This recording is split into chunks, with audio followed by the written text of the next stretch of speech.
There we go. Buenos dias, nuestros amigos y amigas. See? Hey, good morning, See. people. Good morning, and welcome to another episode of the Academy of Realist Arts, Ask Me Anything. And so today, again, we are recording. If you don't want to be on camera, keep your video off, but we're happy to answer any questions you may have. You can put those questions either in the chat or you can raise your hand and we will call on you. So, and I believe we'll be able to see in the chat as well as the thumb raising. So introductions, I am Julie Beck. I am the assistant director and teacher at the Academy of Realist Art Boston. And this is Antonio. I'm instructor at the Academy of Realist Art Boston as well. So I've been at school since 2018. So I'm glad to be here too, talking to you guys. So if you guys have any question, please let us know. okay, so do we have any opening questions to start? I see some friends in the chat, or not in the chat, in the audience here. So any questions, raise your thumb. Or I not. have a question. Okay, who's got a question? Who is this? This is Donna Alexis in Colorado. Hi, Donna. Hi, we're talking splaying brushes. I've got expensive brushes. I have really inexpensive brushes. I've tried not to get the ferrules full of paint. I have tried everything. How to stop the splaying? Or how to fix splaying if I've tried all different kinds of things to do for that too. Okay, so we are talking about when your hairs are supposed to be like this and then they do this. Yes. Okay, so my experience has been that they're well, okay, so number one is what kind of brushes are you using to start with? I don't do the bristle. I do really fine what do you call them? Filberts and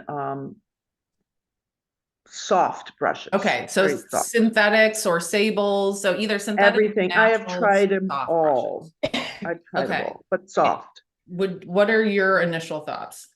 Well, I think it all depends of like the way sometimes that like you clean your brushes. I think that's the main thing. And remember that brushes are gonna like start doing that. Like if you paint a lot, then I think the main way that you can just like give them a little bit more of a life is just like wash them like like after you paint, wash them well, like take your time. I think that's one of the like the things that I don't like about painting, that you have to like spend time like after a paint session. Like sometimes you're tired, but I think taking time to like really like take all the extra paint that you may have, that will be kind of like the main solution, and then like apply a brush restorer. I think, I don't know if that's so somebody just mentioned that Trikel does have a brush restorer that works great after you're done washing. Yeah, so I have used that like for a while too. So like after you wash them, you can definitely like add a little bit of the brush restorer. Yeah, and I will also add to that, out of personal experience, I do know that especially with the softs, if you're not using enough paint when you're painting, like too little paint, you're often scrubbing with the hairs. So you're actually kind of abrading the tips of so if they tend to curl out a lot, you might not be using enough paint. So I also find this when we're teaching painting, that people are using such a thin layer, they're almost not even picking up any paint at all. And they're loading the brush and then hitting the canvas like 10 to 20 times with a single load, which it really is empty after about 2 or 3 swipes. So if you're not using enough paint, you end up scrubbing on the canvas, and that's going to cause the curling. But if you find that your brushes are doing more of the splaying from the ferrule, it's probably because you're using too much paint, right? So Yeah. there's a happy medium. So if you're jamming it into the ferrule, even if you wash it super well, you're still gonna like keep some of that in there, and over time, it's just gonna kind of push out from the ferrule. So there's kind of two types of splaying, I would say. Is like this is more of like a scrubbing splaying, and then this is more of a jamming. Yeah. Yeah. But yeah, I do the same thing. I wash after every. I don't use solvent in when I wash them. I use just linseed oil and soap. And I don't use a brush restorer, but I know that a lot of people do like the brush restorer. Yeah, I really like the brush restorer.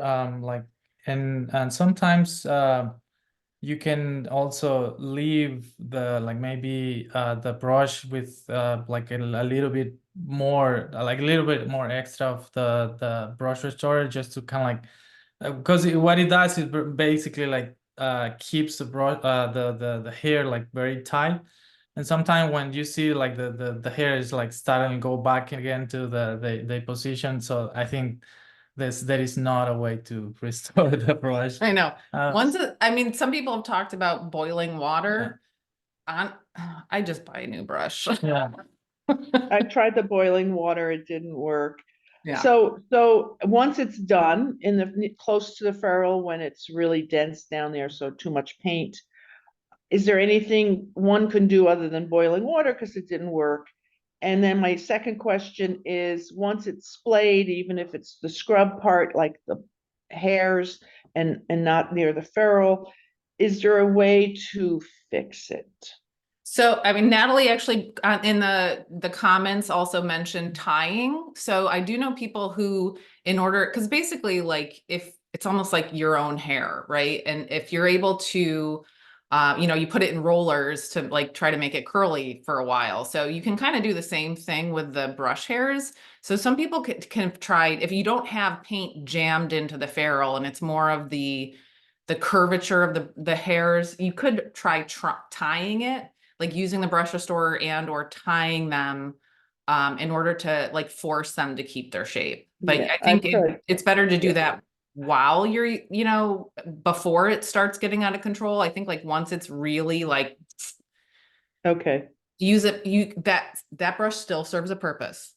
And right, I have too many of those with purposes down the road somewhere.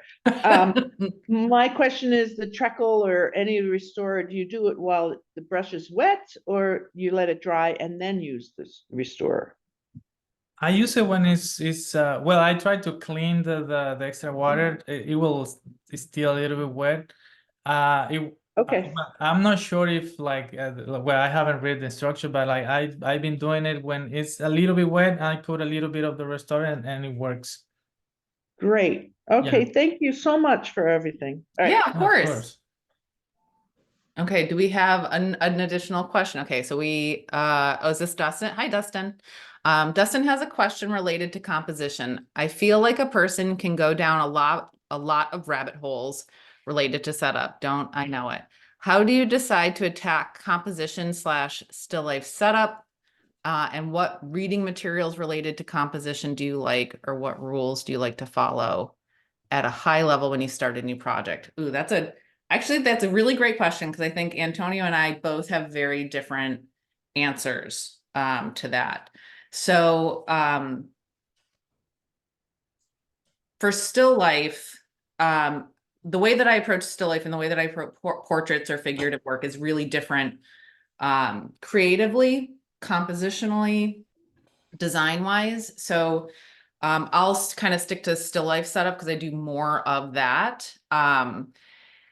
It's challenging in a way because there are no rules. In terms of even recommended reading for it, my honest opinion is you have to consume a lot of other artwork to see what triggers you, to what excites you. And so when I'm doing a setup, when I first started branching off from academic work, because academic work is really different, which is, where you're training and where you're, trying to learn painting skills. And composition and design is like a very small, like we're able to sprinkle that in to some degree, but you're never really fully responsible for the design and composition 100% until you kind of go off on your own and you're like, okay, well, now what do I do when I don't have a teacher kind of helping to guide me? So I find that the first few pieces I would do completely on my own had academic tendencies.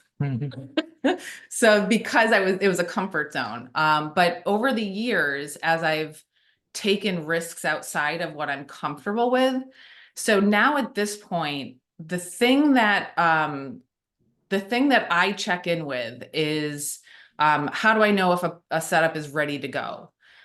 It's really hard to quantify that, to put a label on how I know when it's ready. It's kind of this guttural, natural feeling that I get that like it's got enough complexity that I think that it's intellectually and visually interesting. It's visually, like sometimes there's visual things that annoy me.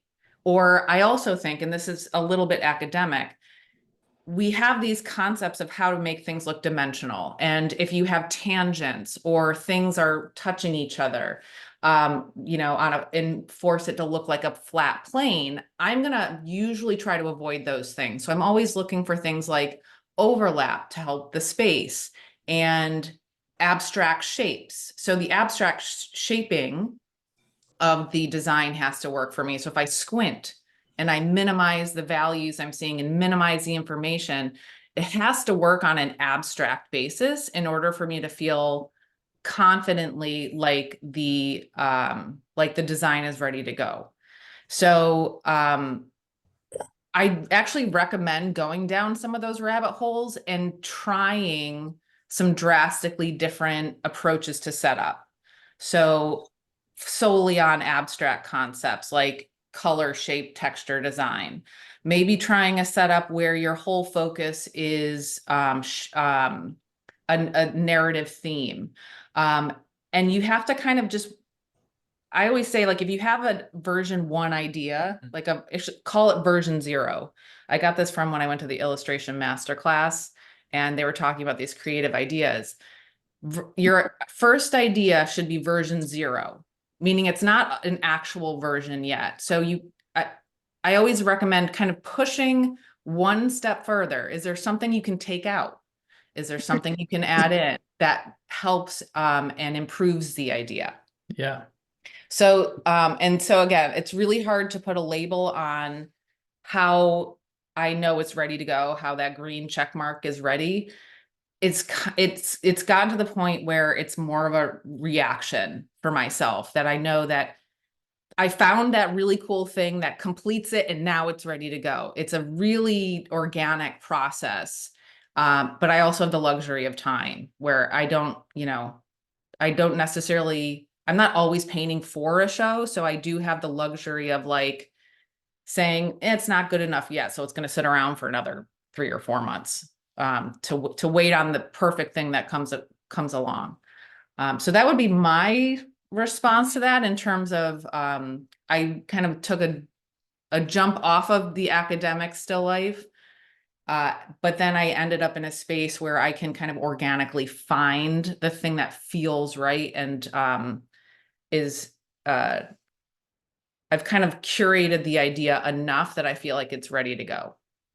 Yeah, I think in my case, sometimes not sometimes, but like lately, what I've been doing is use a lot of the armature of the rectangle. So basically, I don't know if you guys have heard about that. I think Garrett talks about that in the composition. Yeah, the composition video. art history lecture. So the armature of the rectangle helps a lot to position things where are maybe thirds, fourths, or you can just put everything in a diamond shape.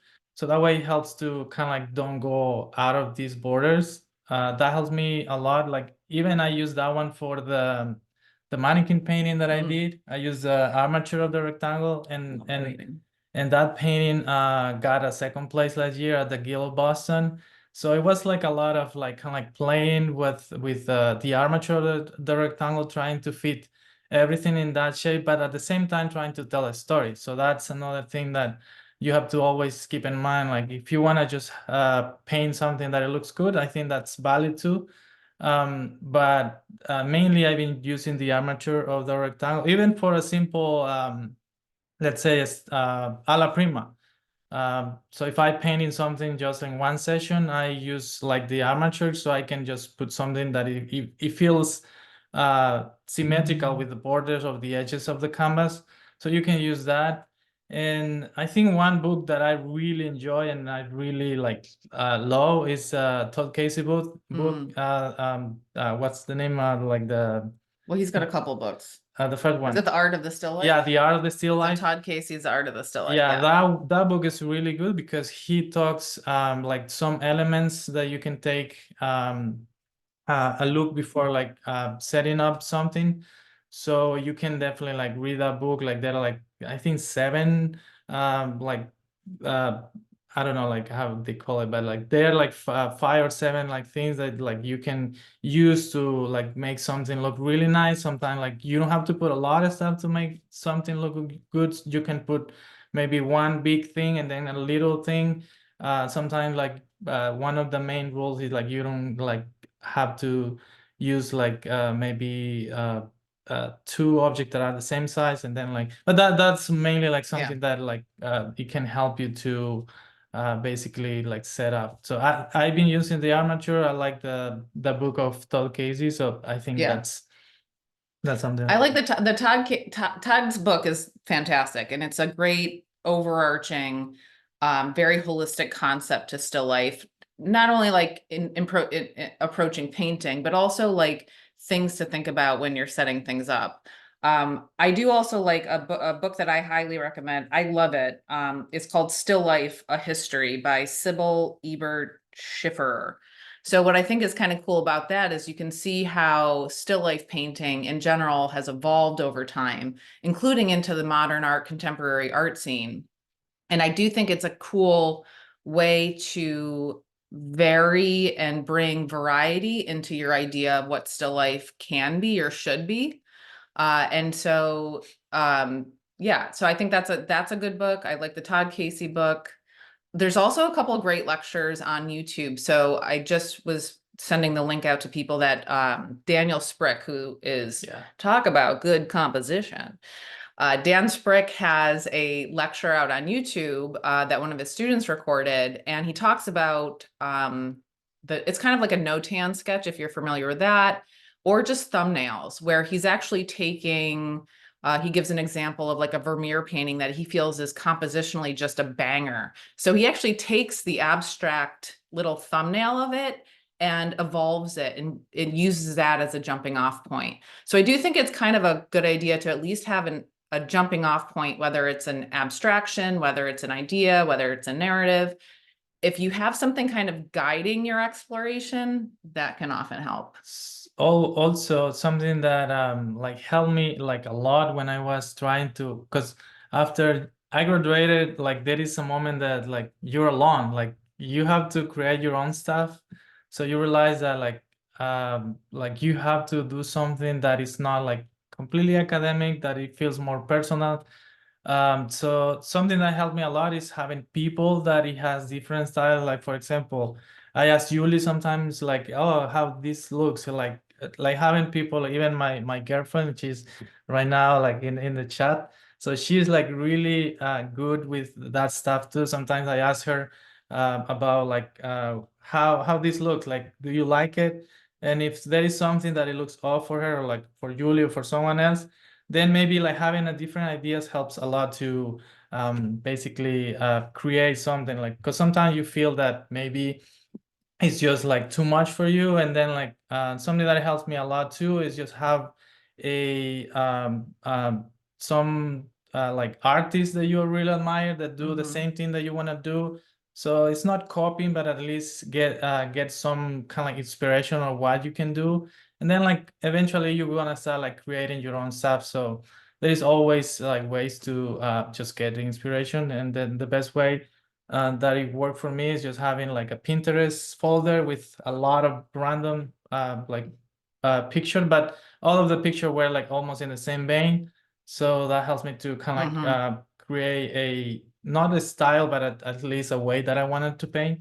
So that helps me. It's also like a way of thinking about the content. So I'm actually setting up a self-portrait right now, and I was really struggling with kind of the general concept.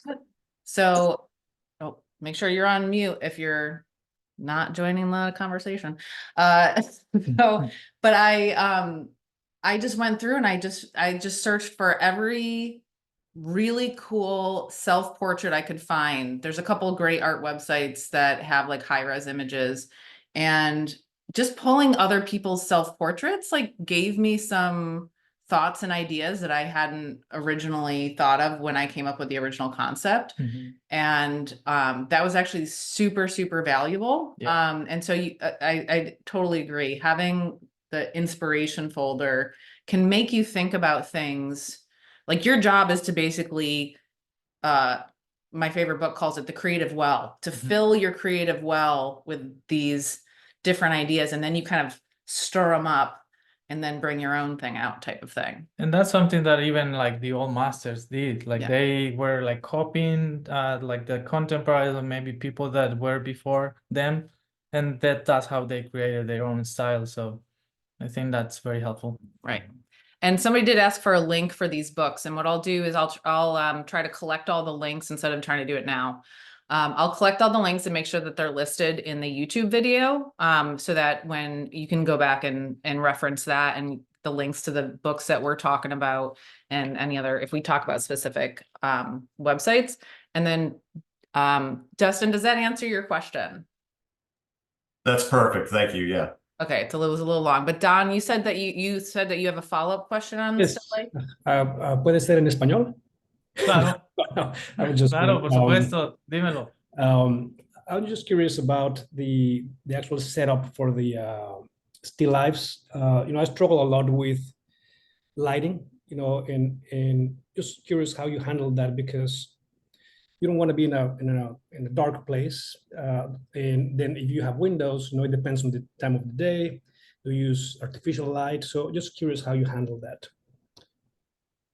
Well, so I personally use artificial light. I've used natural light a couple times. I don't love using natural light because of how much it changes, and I prefer to paint at night.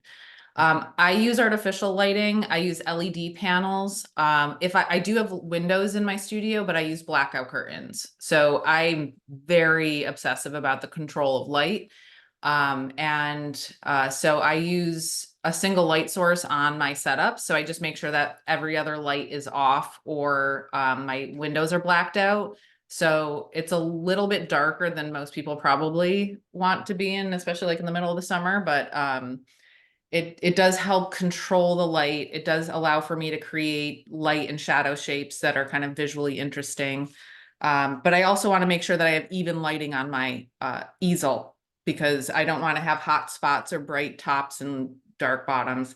And so if I can use that LED panel, I will use that to light both the setup and the easel, but often that's not an option. So I'll use multiple lights and then just control the lighting so it doesn't spill into the still life setup.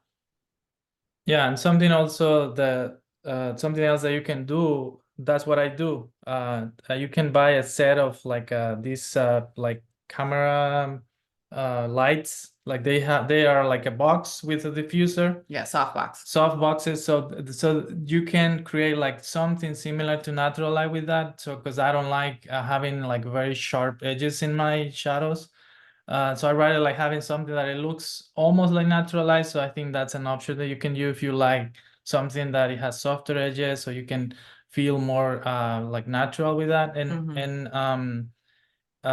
So working with a natural light, as Julie said, is like really hard. I've been trying to do a self-portrait like that I just keep like in the corner because it looks like really bad. Because the light changes so much in my studio, so I just rather like have a like that box that I got.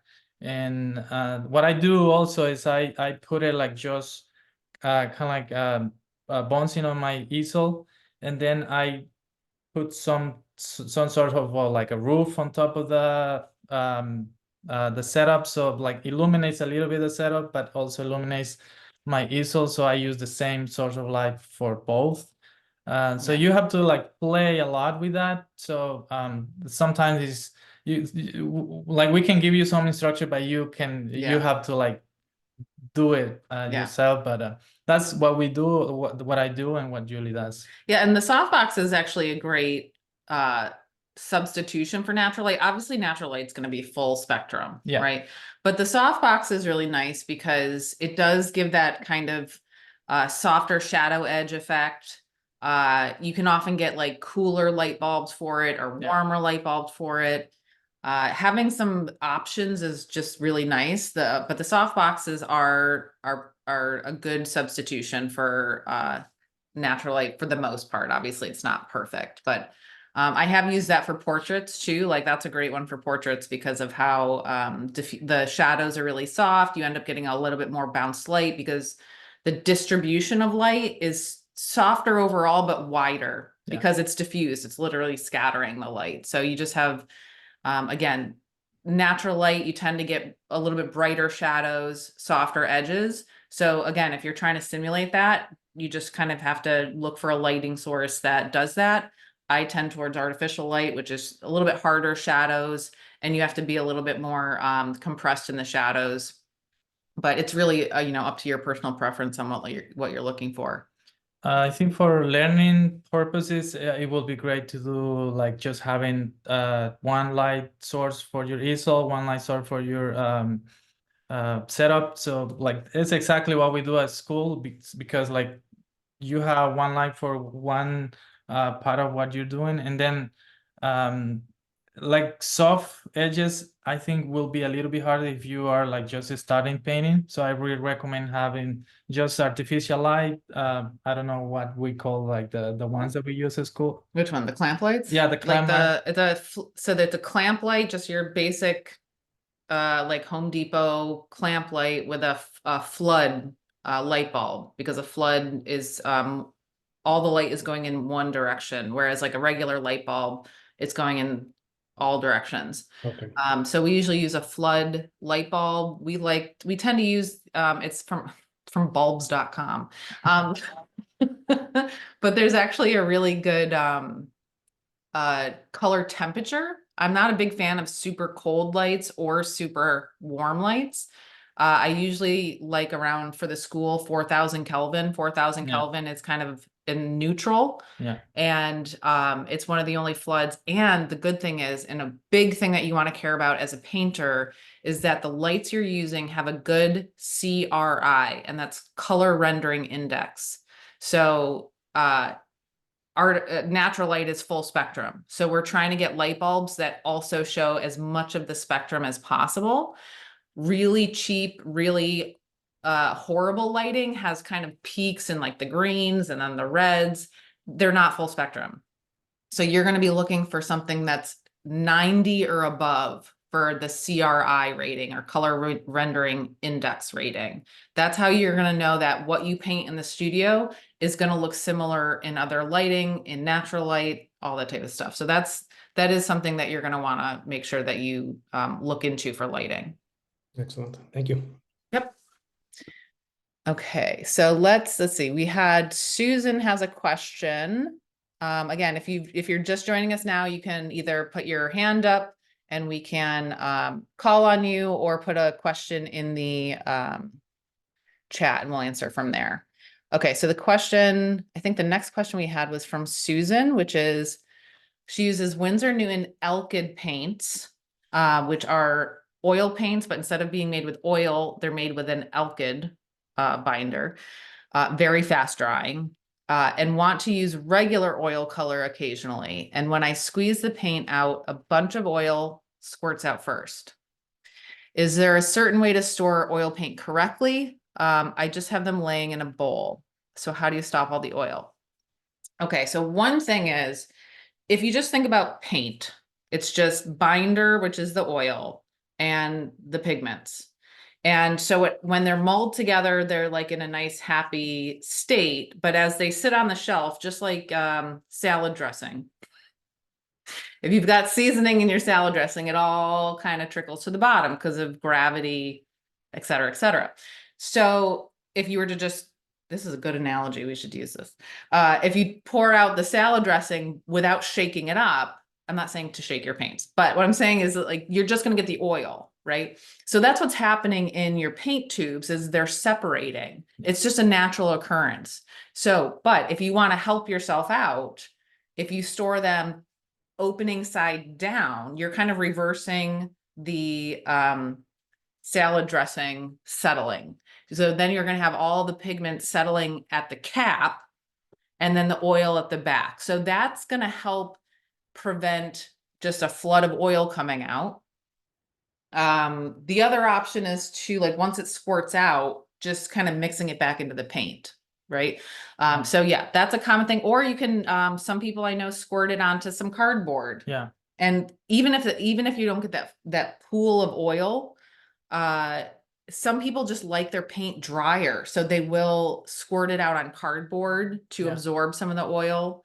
You just want to make sure you don't, like, underbind the paint. So don't, like, do that what you will. But yeah, it's very common. If you store them cap side down, I put them Yeah. on binder clips upside down on a pegboard.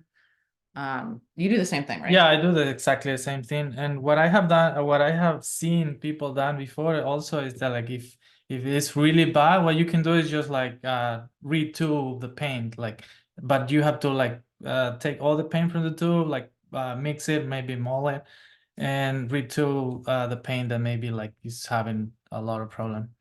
Yeah, exactly. Okay, so does that answer your question? I think so. I don't know if she's can be on. Susan, I hope that answers your question. Okay, so I have, okay, great. Okay, so we have another question from Paul, who I just saw yesterday at the Guild of Boston Artists, because he's got a painting in that show. And the question from Paul is that he noticed his varnishes going from glossy to satin over the course of a year or so, beginning with a painting that has not sunken in, properly dried, and then given a thin coat of Gambar. It's first glossy and shiny, but then a while later, it's a little bit more matte. Any idea what's going on? He is using Conservar now, but he does still have a little bit of Gambar left that he'd like to use. Have you ever seen that, where your varnish gets a little bit more matte over time? No. Yeah, no, I definitely haven't experienced that. Like, honestly, I don't know, like, the right answer for that, because like, sometimes it all depends of the way that we paint, or even like just before we varnish, sometimes, like, there are, like, maybe dust, that could be, but I'm not, like, really sure Yeah. about that. Yeah. I have seen that occasionally. So I've actually seen it more, like, I'll varnish, and when I freshly varnish, it looks like lovely and glossy. But so the thing you also have to realize about varnish is it's basically a resin dissolved in a solvent. And just like, when you put fresh oil paint down, it's glossy. And that's because, everything's still kind of wet. Some things end up sinking in, but other times, I have found that over time, like a couple years later, I'll feel like, yeah, it doesn't look as glossy as I want it to. So when I first apply the varnish, usually the first day it looks pretty glossy, but then after the next day or two, it kind of settles down. I think that's because the solvent is fully evaporating. So you don't have that kind of glossy appearance, because you've got all the solvent is now dispersed, and you just are left with the resin on the surface of the painting. So I have seen it more in, like, the first, like, day or two, which, I like it glossy, but I don't like it super, like, glossy picture glossy. Yeah, but in general, Gamvar, one of my early paintings I did varnish with Gamvar, and I did find that it looked a little bit duller after about 4 or 5 years, and I just revarnished it with the Conservar. I don't know if it has any difference to do with, like, the formulations, because Gamvar is the same resin as the Regal Res is the resin. that's what conservar is, and that's also what gambar is. So it might just be related to how much of the resin is in there, or how much of the solvent is in there. So that's our best answer to that, Paul. Yeah. Okay, thank you. Okay. Okay, great. And then again, well, so actually I'm going to write down. So I'm going to make sure that we have links to the books. We want the books, the Dan Sprick lecture, the light bulbs. And you know, I'll also link some of the lighting that we talked about. Yeah. So Dale has a good answer for that. Like, it's fairly normal for varnish to lose their sheen, at least to a certain extent. This can be more common if the varnish has an additive in it Okay. to make satin or matte. You know what? I bet Eric would also know a good answer. Yeah. Eric is our materials man. So we always ask him the kind of chemical question. So I'll ask him the same question to see if he gives us a different answer. This is the thing, like, no matter how long you're painting, I'm always like, why is this happening? Yeah. Yeah. Like, I feel like I should know this by now, but I don't. Oil painting's complicated. We basically need to know chemistry. Yeah. Okay, so do we have more questions? Okay, specs of the light bulb, we will. Okay, Tori raise her hand. Tori, would you like to unmute yourself and ask us your question? Hi, I'm a big fan. I really loved your most recent, or one of your most recent pieces, Sisyphean Tempest. I'm sorry, I'm not fluent in Latin. Me neither. I mostly interested in how you combine surrealism into your still life paintings. I'm trying to do that for myself. So anything you can kind of offer on that would be super helpful. Yeah, absolutely. So the concept of surrealism is you're kind of taking realism, but you're bringing it into kind of an imaginary world, like a made up, invented world, right? Or bringing elements into it, or exaggerating things, or intentionally changing things that, and you're kind of doing it to fit the narrative you're talking about, or you're trying to get it to like express something in a way. So what I find is a little bit challenging with bringing elements of surrealism in it. There's in many ways a comfort, or there's a freedom for me when I have the thing right in front of me, right? That's very easy for me because all the information is visually available, and I just need to like understand how to make the translation from reality to canvas, right? So that's a very well-worn path for me. But when I go in to more invented information, or kind of changing that to serve what I want out of the painting, that can be really uncomfortable. I use a lot of the information that we learned when we trained. I use that information like light logic, edge quality, contrast, values. I have to use all those things in order to put the invented thing in my world and make it look believable. So I can take reference that maybe isn't exactly what I want, or reference that is like, a picture I took of like my hand, and to try to put it into this new situation. I'm using my knowledge of form, physics, light, all those things in order so I can insert it and make it believable to some degree. But I will say it's very challenging because I don't get the same internal feeling, the same like, oh, that's right, or that's working. There's no feedback, right? Like there's no physical feedback. So I'm having a really hard time like making it look like it belongs in the painting, like it doesn't belong. And it's mostly your brain telling you that because you know that. So it's a hard thing to gauge when you don't have the physical feedback of accuracy, or the physical feedback of that you don't have somebody else, and by somebody else I mean reality, like validating what you think or how you're feeling. And so you have to totally go on like, I think that's work. It's okay. Yeah, yeah.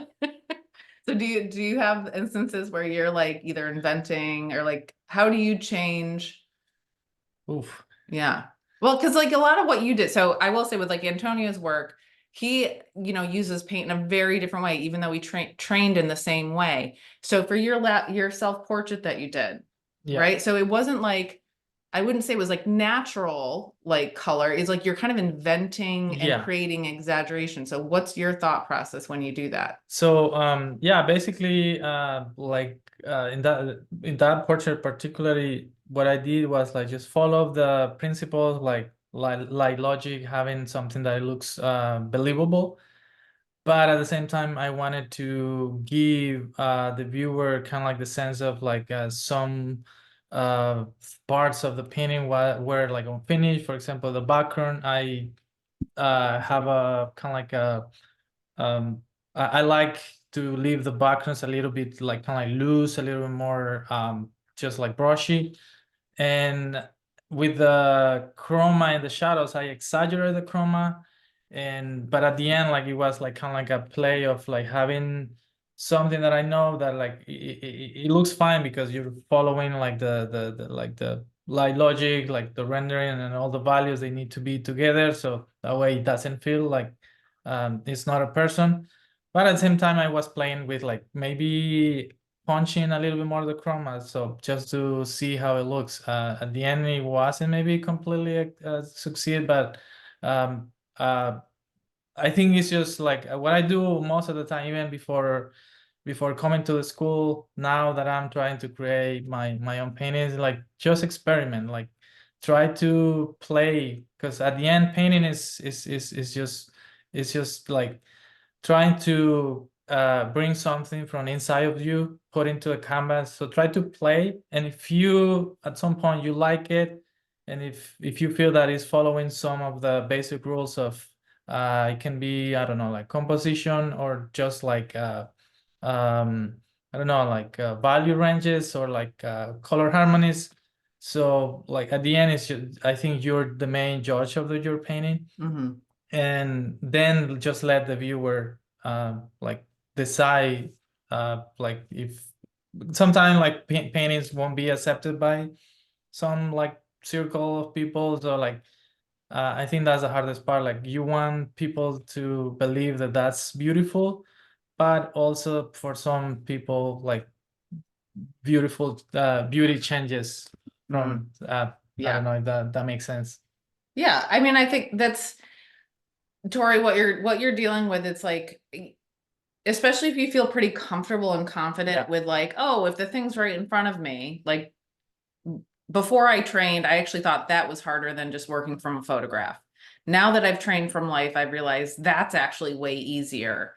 And Yeah. it's easier to make it look more believable because I understand the patterns of light. I understand the patterns of like, it's a lot of its experience of like, if you are kind of shown, hey, if you use your values in this way, or you compress them in this way, this effect will happen.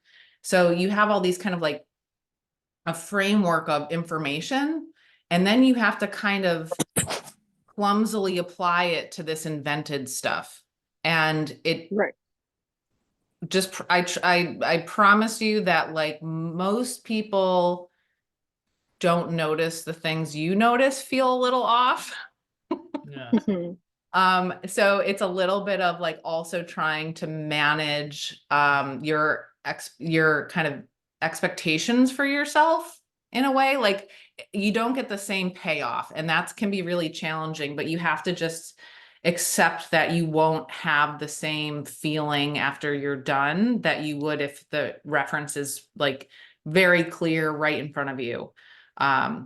So you're And I think I'm realizing that in part it might be the fact that like, there is still the gap between the skills and the execution for me, as well as that gap between like you've mentioned smoke and mirrors previously in other talks of how like we're just trying to translate in like a flattened like what our perception of it. And so I think that there's still a gap between those two separate things, and so sometimes it's one thing and sometimes it's another, if that makes any sense. Like Yeah. sometimes it is the gap of my skill and sometimes it's just the gap of the translation. So I think I have to kind of work on both. But do you have any beyond what's available through our ARA, like any resources on light language or like light logic, edge quality, those things that are going to possibly fill that gap for me? Yeah, I mean, there's a ton of resources on YouTube. I do think that like somebody like Todd Casey, who is doing a lot with education, like digestible education, that's what I really appreciate about the way Todd approaches painting information is it's very digestible and logical. So I do think that a lot of the information he provides, there's also a lot of people with Patreons that are open to that are, you know, kind of do little nuggets of information at a very, you know, kind of work at your own pace route. Christina Mastrangelo has one of these, which is she used to teach, she was one of my early painting teachers at ARA Boston. So Christina Mastrangelo, I would definitely recommend her. I know, is it Stephen Bauman? Stephen Bauman has a great Patreon.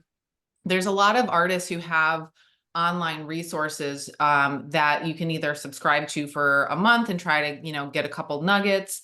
There's some people who have stuff out there for free, and there's other, you know, different avenues of resources. So I would definitely look at like artists that you really enjoy.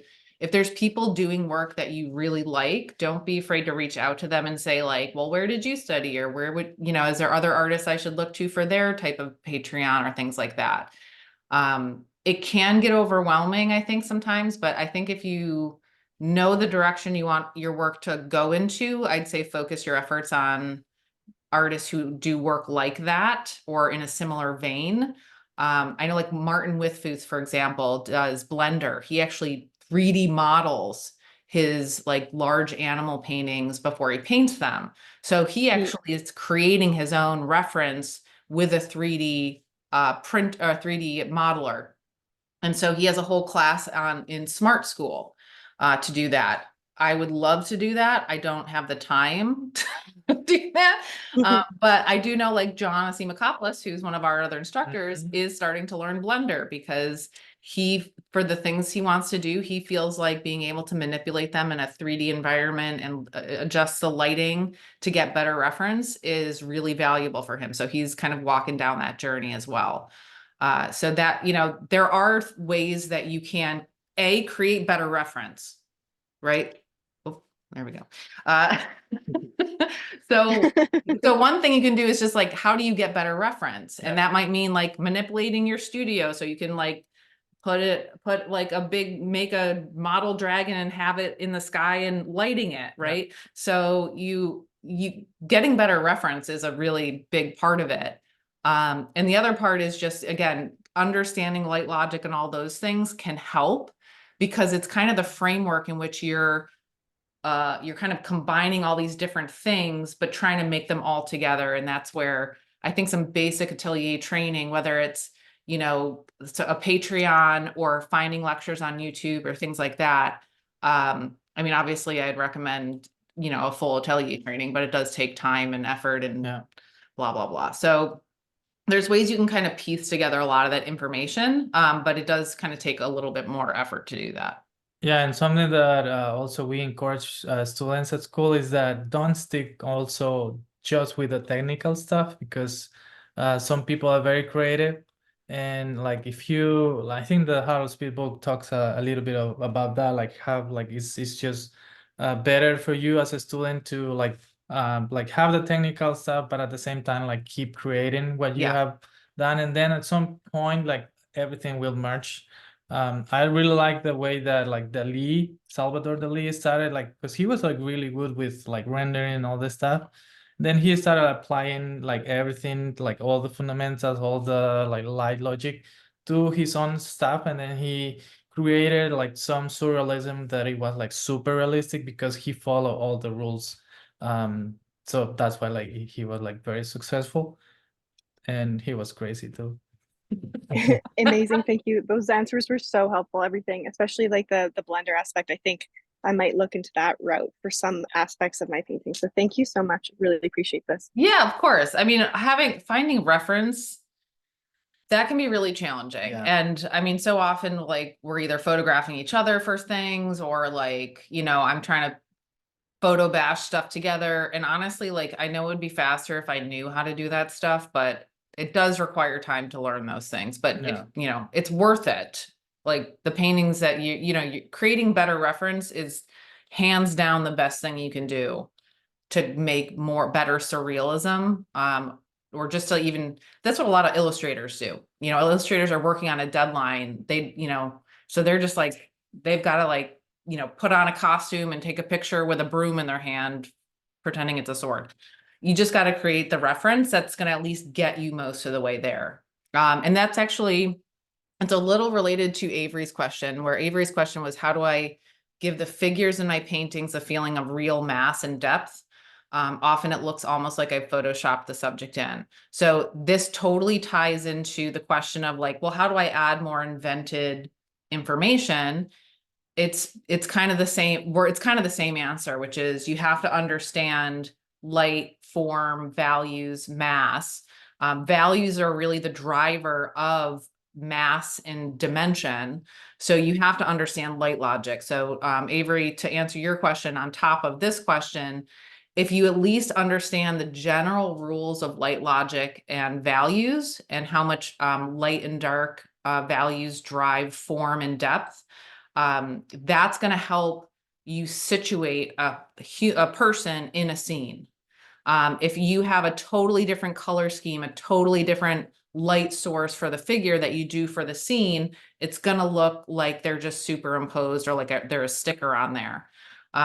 So, looking into light logic, understanding how value determines mass and form, and also just like color harmony could be a good way to kind of sit them into the space. You have to understand, if I held up a blue thing to my face, I wish I had a blue thing. So anything, there we go. I'll just use my mug. See how it's changing, like how my face looks? It's because it's in the environment and it's reflecting light up into my face. So if I'm trying to put me in a scene with a red wall here, I better have some red bouncing into the shadows here, right? So I can kind of use how light works as a way to make sure they feel like they're in the scene, that they're interacting with the scene. So it's kind of the same answer we gave for the surrealism, which is understand how light logic works, mass and value and forms, and kind of lighting direction is going to be a big way to make sure that those people are in the scene. And basically you always gonna have like when you're painting something, some sort of light. For example, like if you like right now we're like on the light of the window, and then we have light, but like if we didn't have the window, we have the light on the ceiling. So there is a fall of light happening also in my face right now. It's like everything the same, but when you have a source of light like that is like creating a volume in your face, then like it will be a like kind of like zones that are like lighter than others. Like for example, my forehead, if the light is on the top, my forehead will be lighter, and maybe the nose, because they're like planes facing the light source. So the facing plane that is like against the light source will be my the top of the nose. So that will be lighter. So values are very important because that creates a sense of form, and then the light, how the light interacts with the subject, and some like of the common I don't want to say mistake, but some of the common habits that people have in my portrait class is that they or either keep the value range too light, or they over exaggerate the value range. Like for example, I always start my portrait class having one value, one flat color, and then I divide the shadows again, that skin color. But then we start building on top of that just to create that illusion of form. And I always show like an egg, because basically the face is like an egg. So the egg has also the fall of light effect. The egg has a moment that is very bright, yeah, and you can see like how like the form is turning and Yeah. it's creating a shadow. Here, I'll turn So- off, I'll turn off these lights.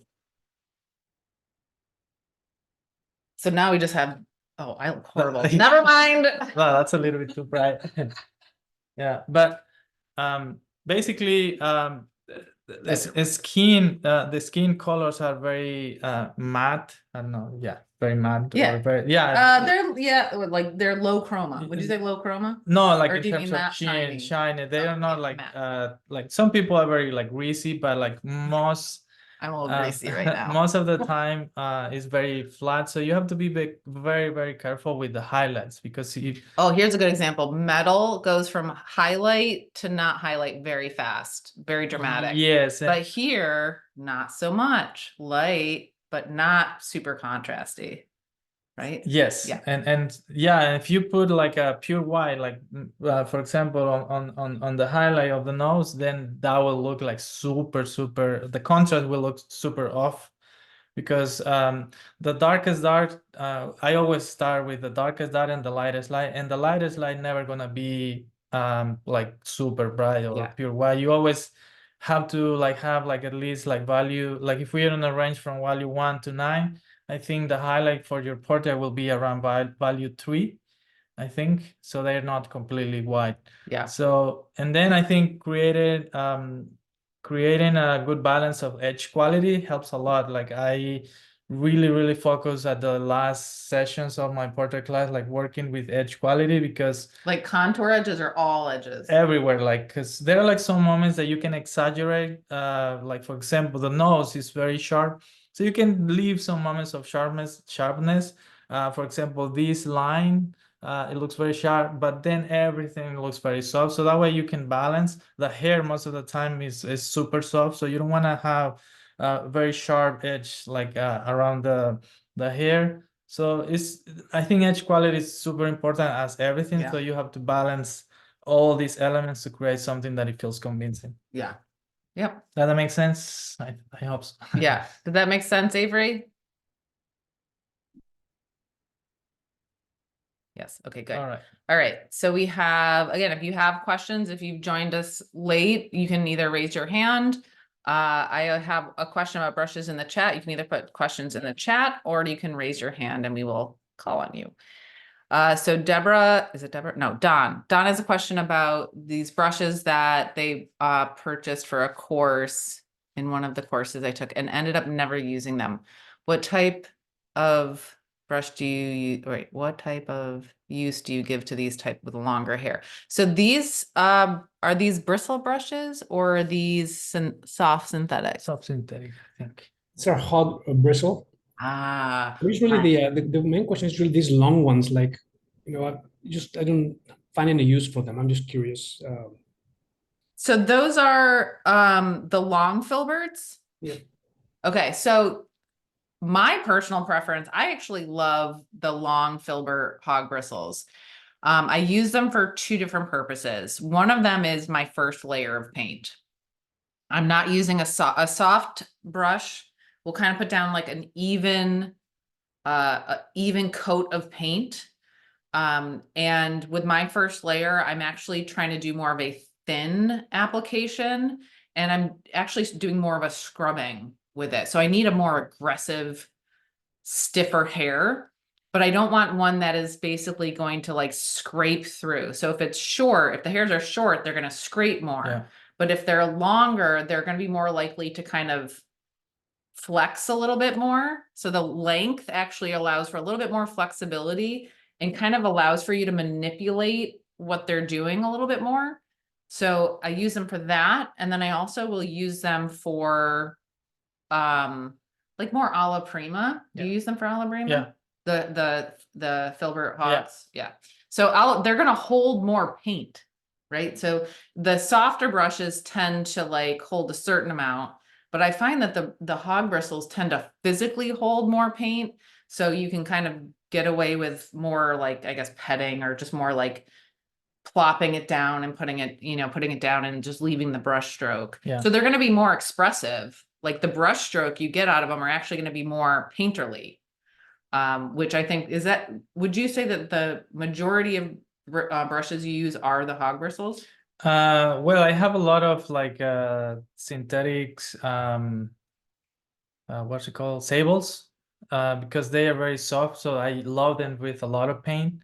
But I like to use a lot of these bristle brushes, hog bristle brushes, because as Julie said, um, it doesn't like when once you like creating your underpainting, you want to be as simple as you can, so that helps you a lot to keep things simple.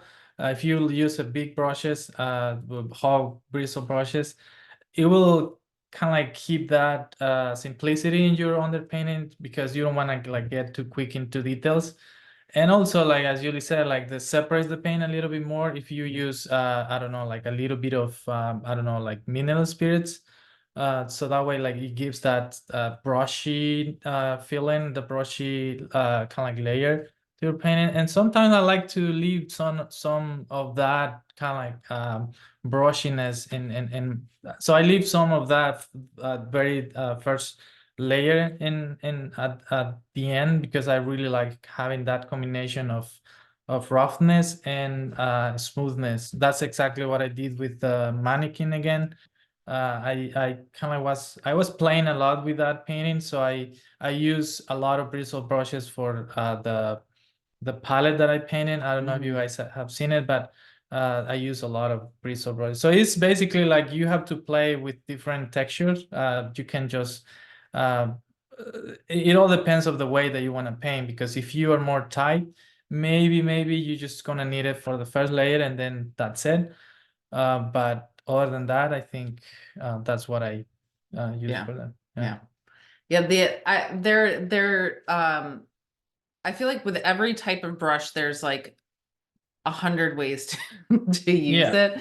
I feel like with the it's funny because I got a couple longer filberts or flats for the softs, Yeah. the synthetics, and I felt like they were completely useless because like it just like immediately is like it just like totally has no, but the longer filbert, the longer hog bristles, like I feel like I can just kind of manipulate them and play with the distribution on the canvas and get into like nooks and crannies in specific ways. But I feel like this, when there's zero resistance, it almost just feels so wimpy that it doesn't, I don't know, I've never been able to use them. So I usually use the brights from Trical, not the flats, because the brights are actually a shorter hair, so they're a little bit easier to control.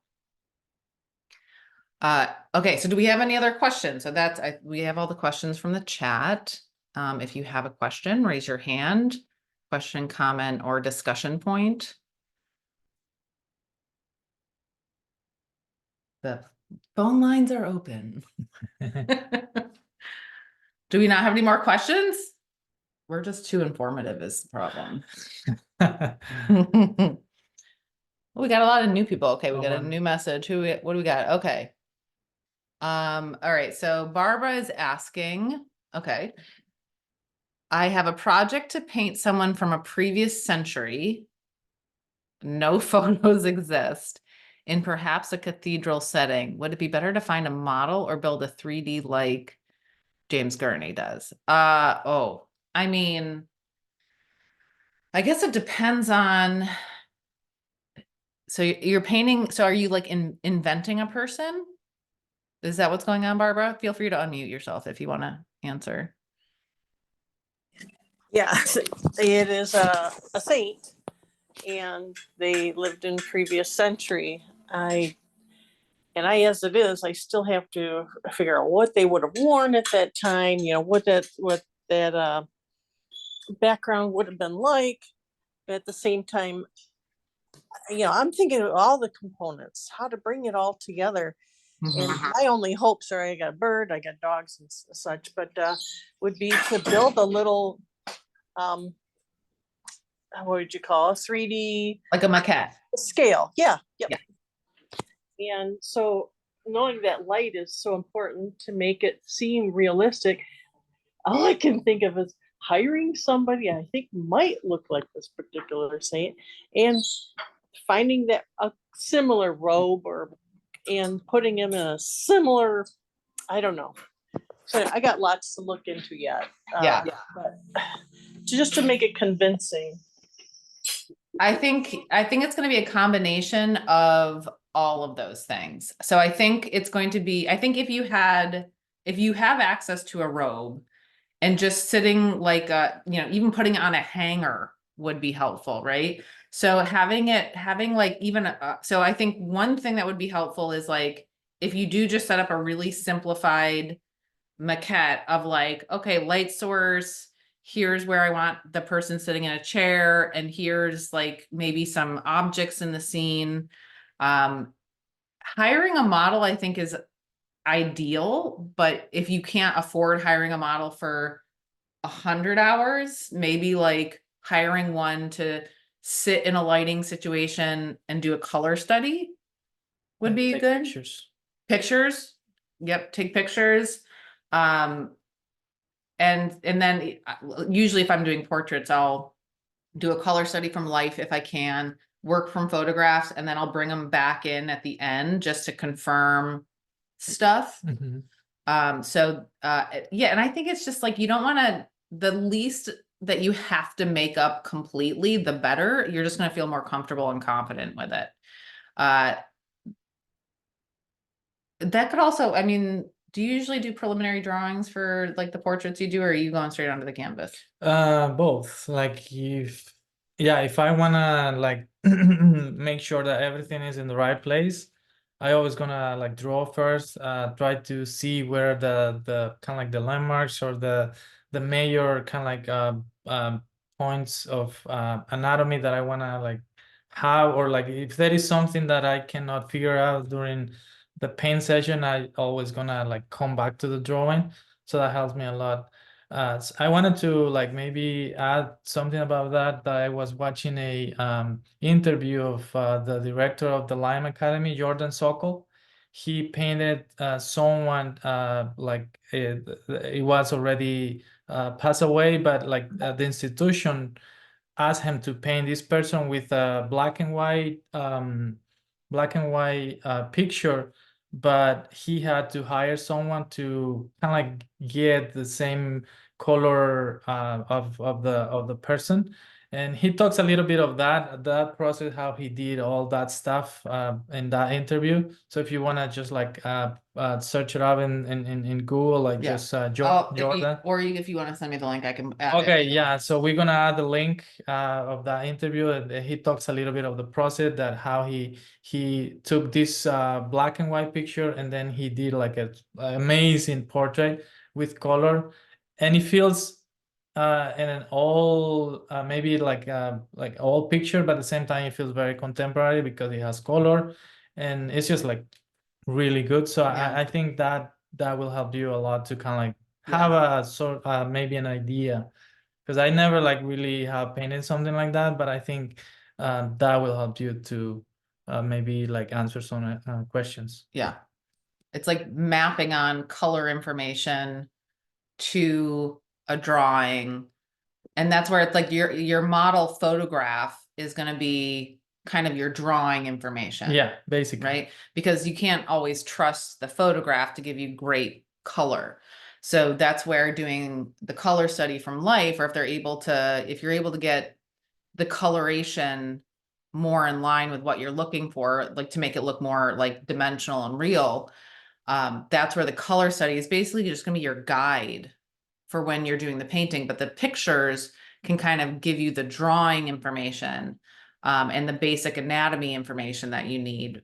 So that's where I think a model would be really beneficial in many ways, especially because this is someone, it's not even like this person, you have a picture of the person. Yeah. You are kind of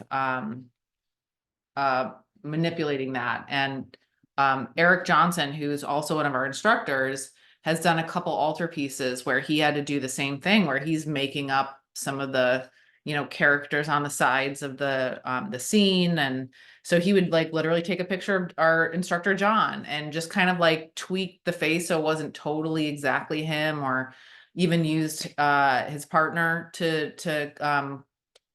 create, just give something to base information on. So I do think a model would be really, really helpful. And it's not like you necessarily have to only work from life from the model. Yeah. I think combining your references would be really helpful.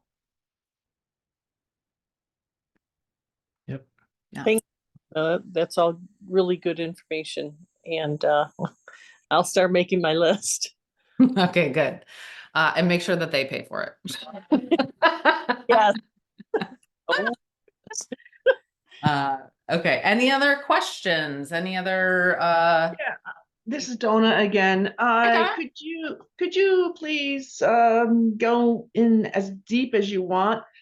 I just learned about compressing values in a room setting, painting a room, and I don't really know much about compressing values. Thank you. Yeah.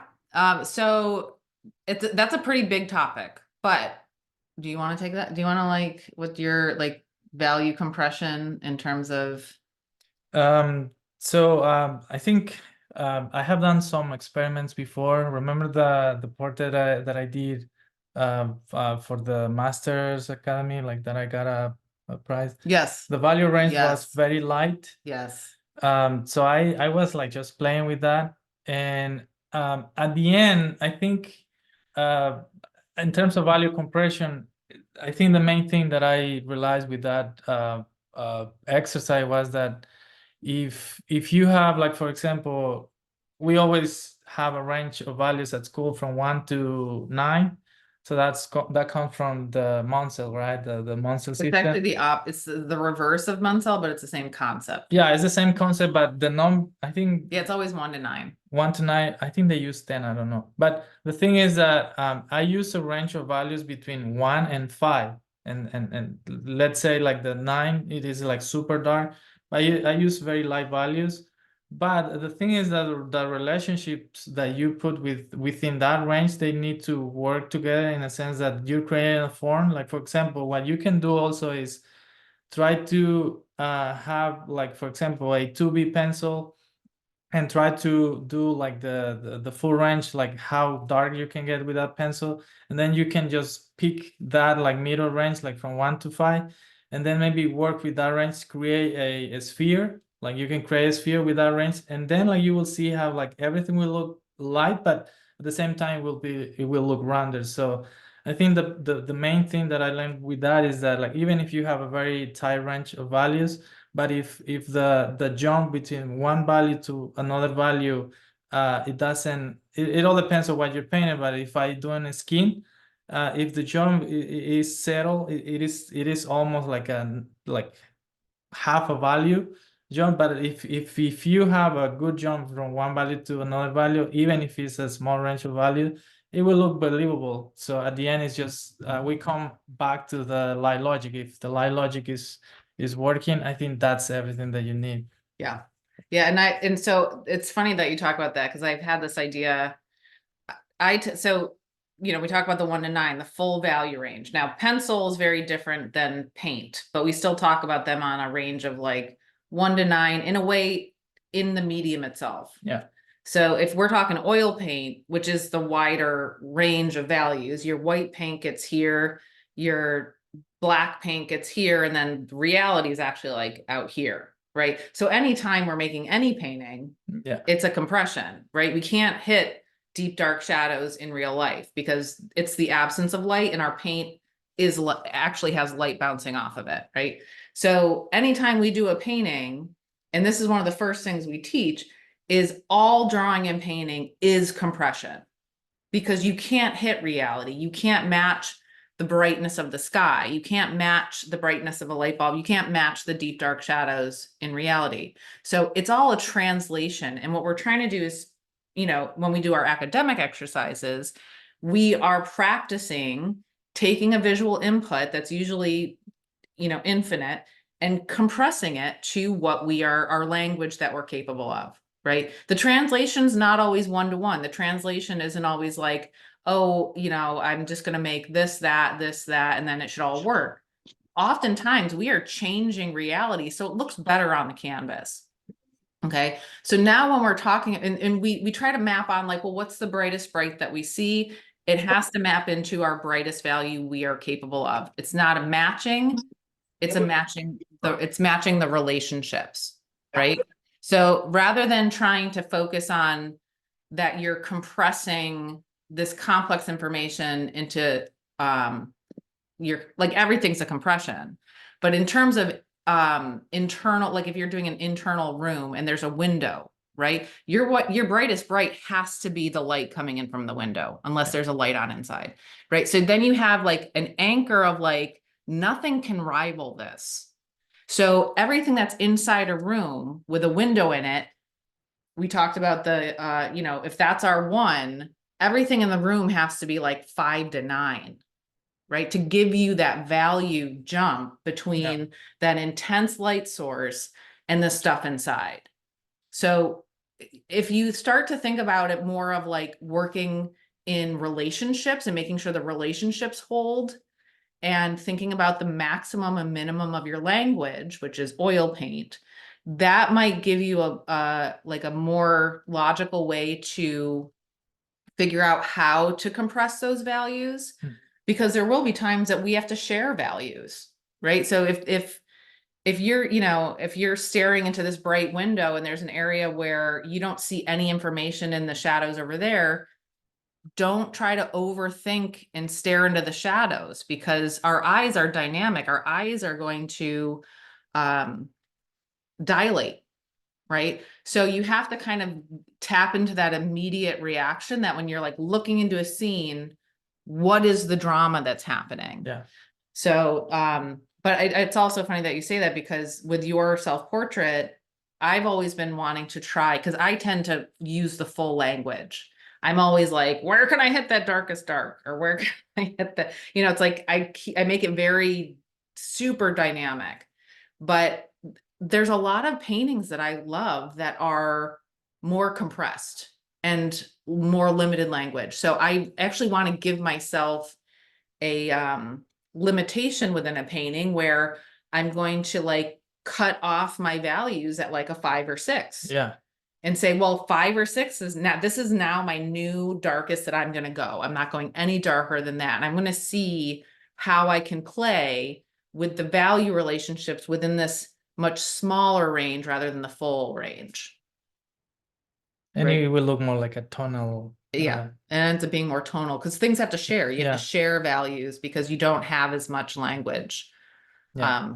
It's often like, it's like literal, like languages. Oftentimes, you know, they say, you know, certain languages have like 40 words for the word snow, but like English does not, because we don't need that, because we don't experience it. It's not part of the culture in the same way. So the languages are different, and some languages are more capable, and, you know, oil paint is just limited. So we have to use all the tools possible. And it's funny that you mentioned that, because I was like studying, where like I purchased the Cesar Santos tutorial portrait. He was talking about like a study that they study the range of values that we have from here to the sun, and they are like millions of values. So, and we can just see like 1,000. Yeah. So like the range, Our sight, even our vision is limited. yeah, our vision is very limited because we don't see all the range that is in nature. Yeah. Good question. Did that answer your question? It's gotten me thinking. I just have to like jump in and do it. Thank you. Yeah, of course. And you know what, you may find that you may want to start by doing like a grisaille or a black and white painting, or even a drawing where you play around with the compression, so that you're not overcomplicating the experiment. So just doing it in values would be a great, even just doing a small notan, like a small value study notan, or just a small value study. I find that if you're having trouble figuring out compression, if you strip out color, it's a little bit more targeted in terms of the exercise and trying to figure out what you're trying to do. That's a great idea. Thank you so much. Yeah, of course. Also, what you can do is like, cause like if there is a way that you can do a kind of grisaille, also like be super general, like what are the areas that are like dark, what are the areas that are that are like very like kind of like in the middle Mhm. and the lightest. So just try to put like maybe I don't know how difficult or like how many like value changes is this painting going to have, but at least try to compress the information as much as you can, so that way you can see the values even better. So I don't know if that makes sense. Yes, it does. Thank you. Yeah. Yeah. I mean, value studies and color studies should always be simple. I know it's very easy for people to allow themselves to get all detail oriented and get complex, but the more simple you can be, the more informative you'll find them to be. Thomas. Hey Thomas, how you doing?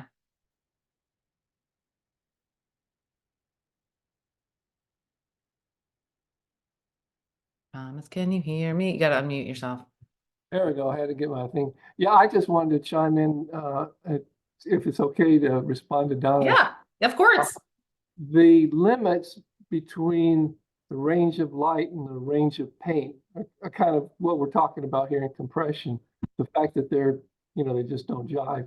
But I do know that in the studio, it's not as obvious to many at first. It does almost seem, particularly if you see some paintings, like you walk through your school and see some of the wonderful work people are doing, it's not obvious that there's something missing. It looks like it's just got it all. And so it's just not so apparent that they've had to compress. They're good enough and they figured out what they're doing, so it's not clear what they did. But if you were to, I think you understand compression if you go outside. That's where it's so glaring. And if you got a bright sky, you got to squint to look at it. You can't look at the sun. And then somewhere in the foreground, you got a white building. And then somebody over in the shadows wearing a white shirt. And you got to figure out what values are going to use for all of those things. Then it should be real clear. Compression is the only answer. You're going to just have to make some choices about what's important, what's not. And I'll just throw in, there's some principles. If you've got a subject with a lot of texture in the lights, then you might use a compression where it gives you some range to show those things. If it's not so important and you want to show the colors that are in shadows, then you would be what people say, just blow out the lights. The texture is not going to show up. But it all kind of goes back to like those composition questions. What's important to you? What are you trying to do? But anyway, I think outside it's just real clear what it means. And in the studio, sometimes it can seem like they got it all when you never can really get it all and match everything. That's all I'm studied in here. Yeah, absolutely. That was and only maybe once or twice a year do I ever even attempt plein air painting. Because I am not good at it.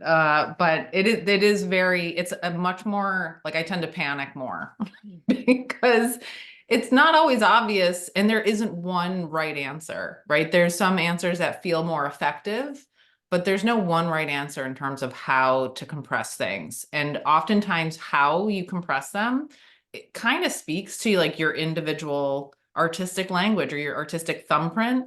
Is how you tend to compress it kind of is indicative of who painted it, right? Yeah. And so you're going to find that the more you play with that and the more you kind of get into a groove of how you tend to compress things, that's going to be a signature of your work. And Dan Sprick, again, I'm a big fan of his. And what I think is so cool is so much of his work is severely compressed, but he also talks about having like a note of pure white or a note of pure black in certain most paintings. But the vast majority of the information is kind of compressed into this middle range.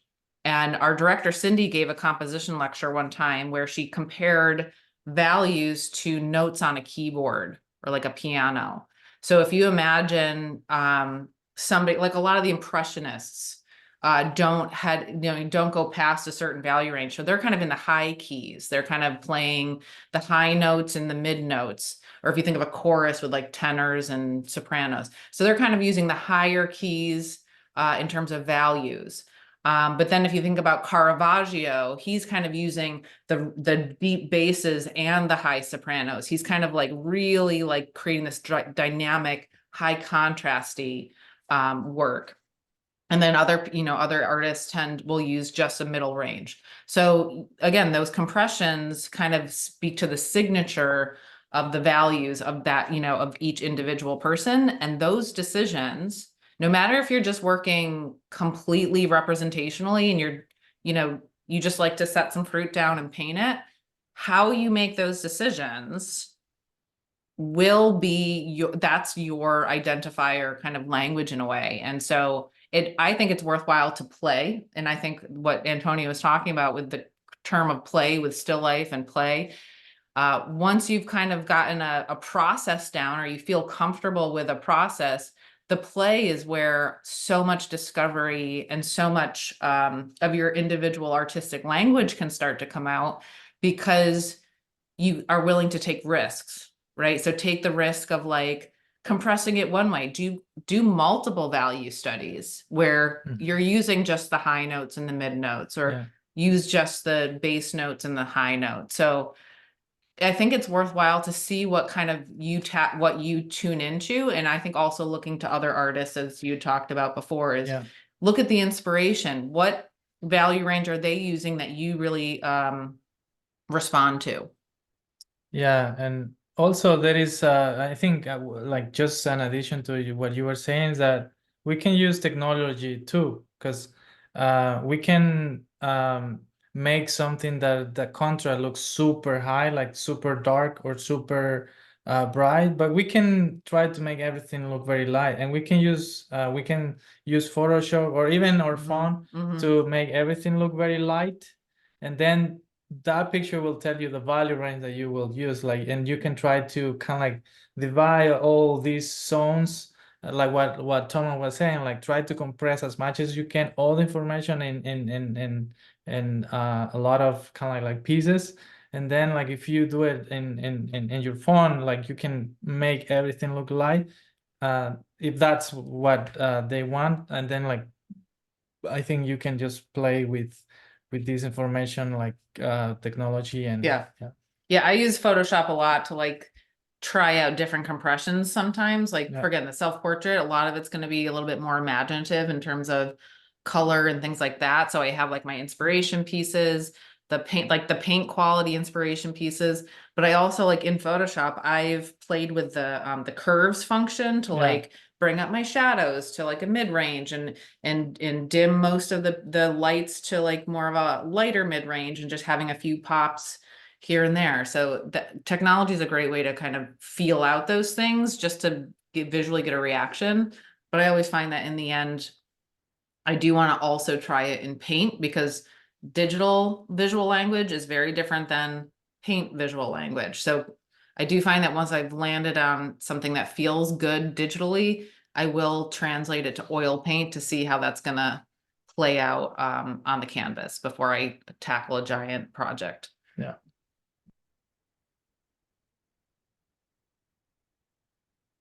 Thanks for contributing. Thomas, if you are not aware of Thomas's work, amazing portrait painter. So definitely check out Thomas's work. Do we have any additional questions this lovely September 1st, Sunday morning?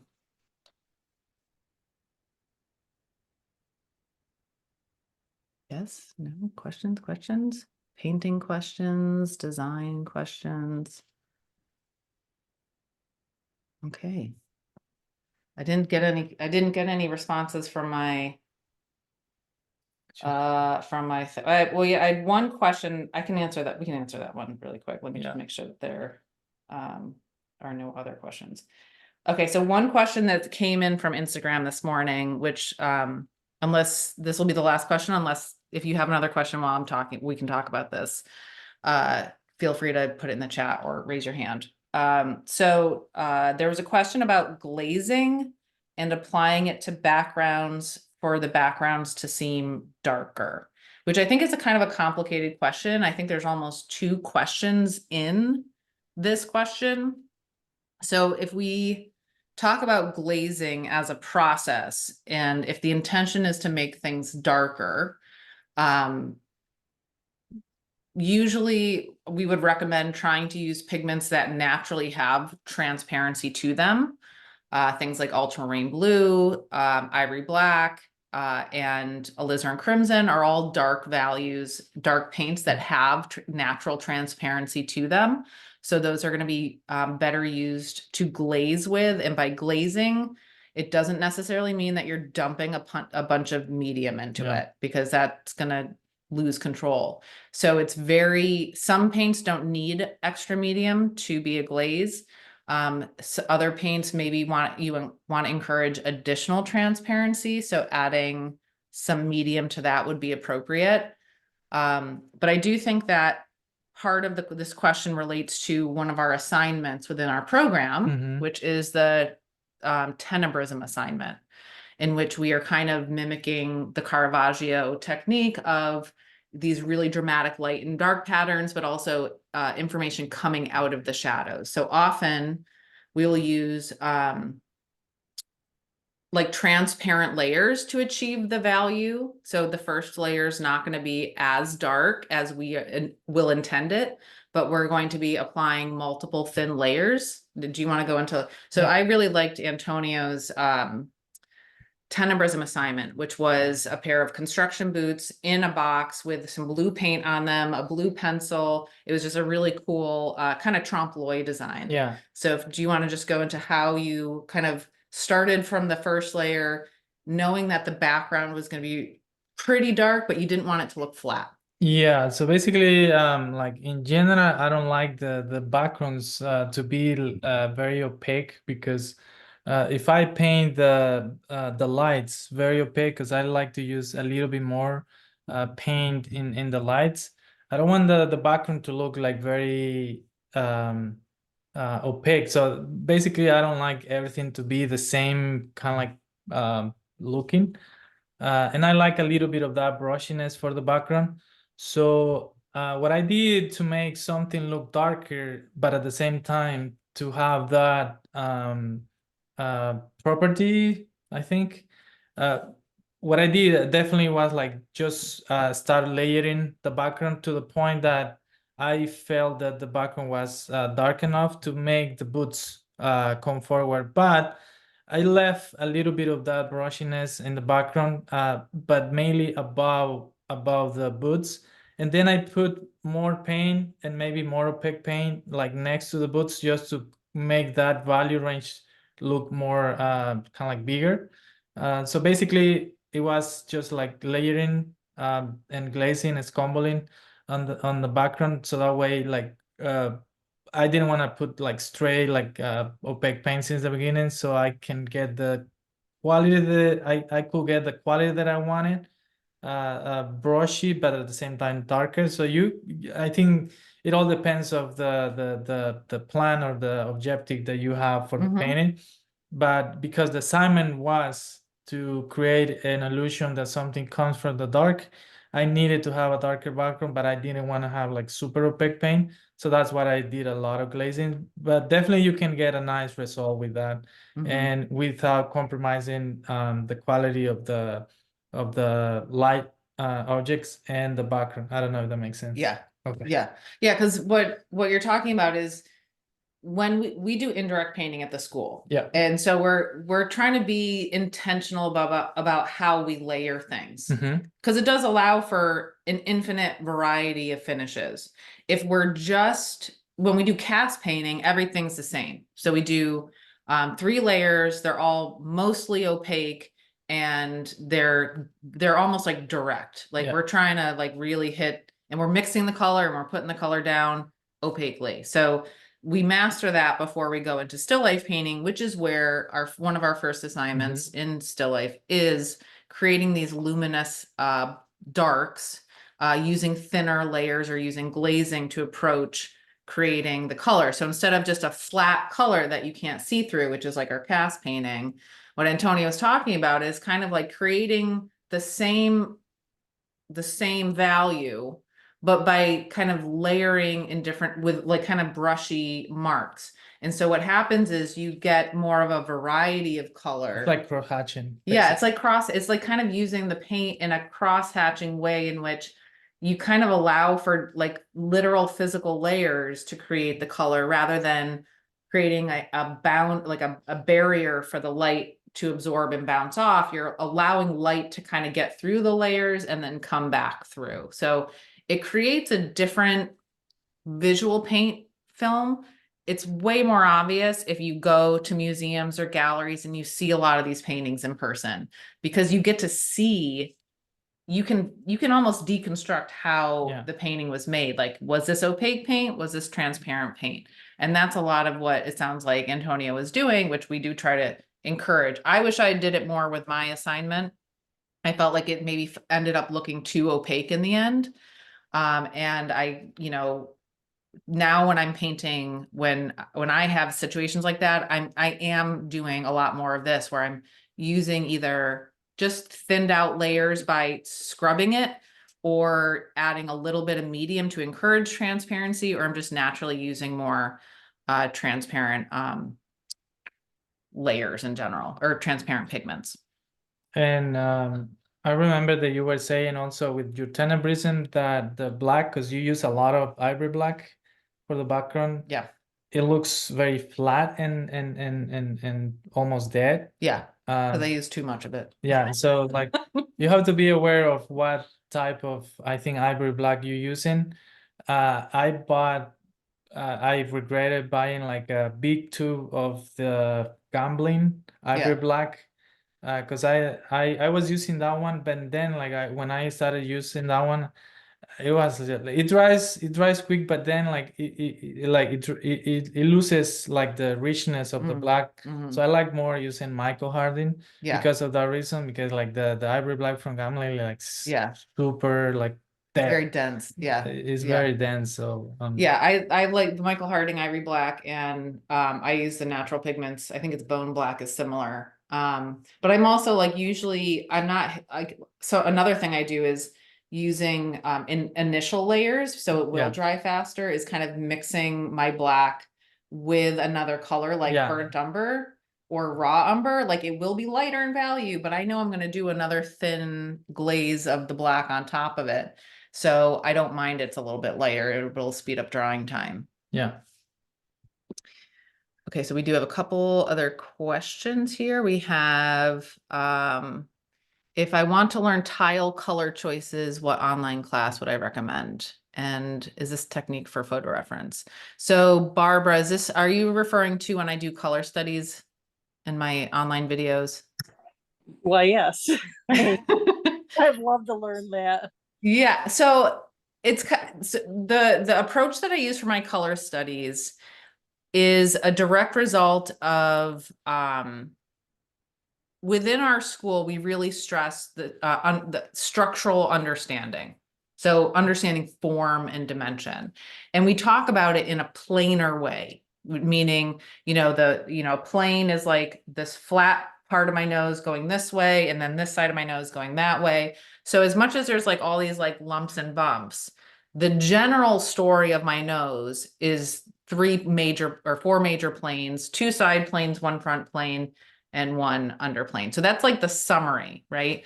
So when I'm using a color study, or I'm doing a color study like that, I'm 100% trying to understand the structure of what I'm painting, and knowing that if a form is changing a plane, there needs to be a value or color change.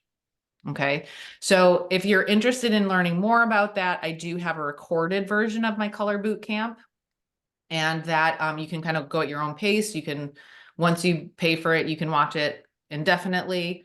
And it goes through how I'm making those choices and the application and everything. So it goes from like information about color, how I think about color, how to approach, making modifications to color, putting paint on the canvas. If you're looking for that type of information, I also, not spoiler alert, what is it? Promotion alert. I do have a color boot camp coming up in April. My next one's in April. And it's a 3-day in-person workshop. And I highly recommend that class because when I came to school, I remember that like I was like at some point like very confident with painting, but like I had a struggle like even setting up my paints to the point that I was mixing it just by instinct, and then this class helped me a lot to first set up the palette, the properties of each pigment, and then like how to match, because matching colors basically is everything, well, not everything, but most of the kind of like the stuff that you, when you're painting, is trying to match value, color, and chroma. So that three elements are the kind of like the main elements. And then like once you understand these elements, it will be kind of like more of a play of textures and trying to add something different. But I think these three major things are very, Yeah. and Julie covers all this stuff in one class, so I highly recommend that. Yeah, it's one of those, I developed that workshop and specifically how I approach these color studies, because when I first started painting in oils, it was very overwhelming to me. And I gave up, actually. It was like in my 20s, and I went to acrylics for like 10 years. And when I came to school at ARA Boston, they're like, well, you can't do the program in acrylics. So I was like, crap. So I wanted to get a taste to figure out how to do oils again. So I took a workshop with Garrett, which was super helpful. And so when I started becoming a teacher at the school, I wanted to develop an oil painting workshop that would introduce people to some fundamental information that I thought was game changing. And one of them is, it's also related to, whose question was this? Thomas's Thomas. question, which is those brights, those squarish brushes for my color study. So the reason I like those squarish brushes, and also the way I do the tiling, again, is related to that planar understanding of information, where I'm using this light logic information, like, values have to darken as forms turn away from the light. If I divide up an object into simplified planes, I can explore how dark it needs to get for it to read dimensional, right? So I'm exploring those things. And so that color boot camp workshop is kind of a basis for basic oil painting information, all the information you need to know about color in terms of hue, value, chroma, also using your palette. So often I find that people are using different palettes for different workshops and different things. Consistency, consistency, consistency, especially as you're learning. Then once you're consistent, then you can play, right? So I found it really helpful to think of things in a structural way. And I use both photo. So in the workshop, we use photo reference. Yeah. Now, when we train from at the school, we start with photo reference in terms of the bark drawing. But when we get into painting, we are working from life. And making a color study, usually if you're going through my color boot camp, the first thing I want you to do is let's try this exercise from the flat, right? So it simplifies the challenge. We're doing it at the same size. We do it where we're trying to just we're sort of matching visually, but it's more about understanding how to work with color to mimic this visual experience. And we work from the flat, which is a really great way to just simplify the challenge.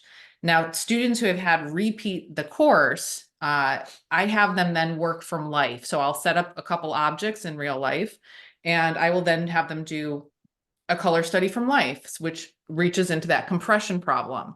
So it's that, level up challenge where you have to then take something that isn't already compressed and you have to make the decisions to compress it. So that's the class I would recommend for that. And then I think the other question was, do I use the same brushes in the same way for the final painting?